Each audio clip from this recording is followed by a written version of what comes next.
Where we are today, just showing you the vibes of Bermuda. Boat race day, around the island. Bang, tell you never know what you're gonna see. That's the vibes, Bermuda. If you ain't been, you need to get here.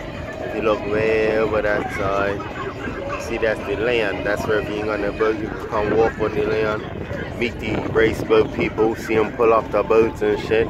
It's a good vibe in Bermuda, man. You know, need to check it out, you know what I mean? If you look straight ahead over here, on the end of that island, you see people standing on the end of the island and watching the race.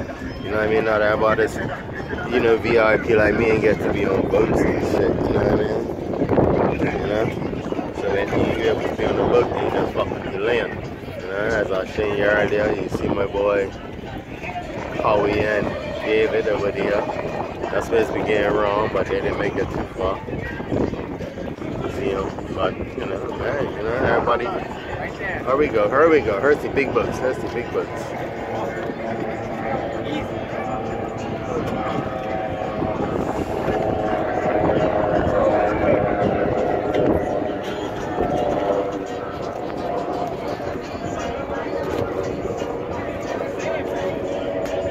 That's Tobin and Bermuda Blueprint, no?